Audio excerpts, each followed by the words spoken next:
भगवान श्रीराम यांच्यावर कालांतराने अनेक रामायणे लिहिली गेली आहेत,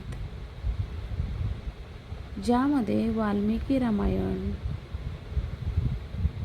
रामचरित मानस, कंभ रामायण, हनुमत रामायण, आनंद रामायण, मल्ल रामायण, एकश्लोकी रामायण आणि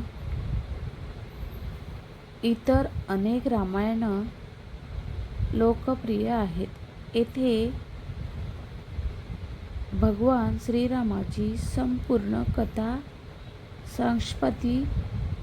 संक्षिप्त रूपात देण्यात येत आहे. त्रेतायुगात अयोध्याचे सूर्यवंशी राजा दशरथ यांना 3 राण्या कौशल्या, सुमित्रा आणि कैकेयी यांना 4 पुत्र झाले, ज्यामध्ये श्रीराम हे माता कौशल्याचे पुत्र, लक्ष्मण आणि शत्रुघ्न हे माता सुमित्रा यांचे पुत्र आणि भरत हे माता कैकेयी यांचे पुत्र होते.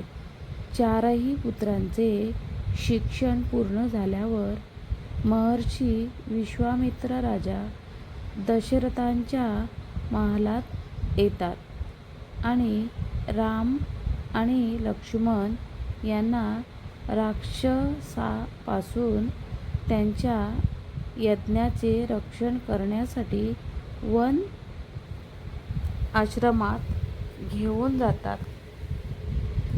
विश्वामित्रांच्या आश्रमात श्रीराम ताडकाचा वध करून आश्रमाचे रक्षण करतात.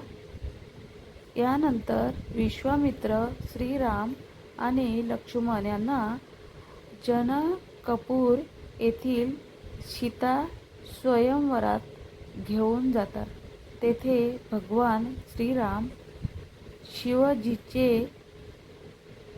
पिनाक धनुष्य तोडताना, यानंतर दशरथजींच्या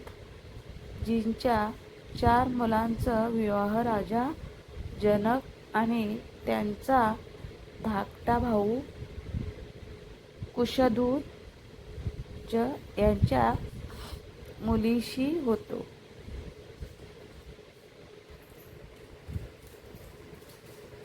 श्रीरामाचा विवाह सीतेशी, लक्ष्मणाचा विवाह उर्मिलाशी, मांडवीचा विवाह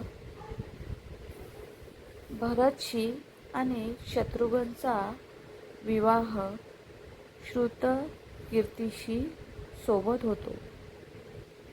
श्रीराम इति श्री रामकथा आवडली तर लाईक, शेअर, सबस्क्राईब करा. धन्यवाद.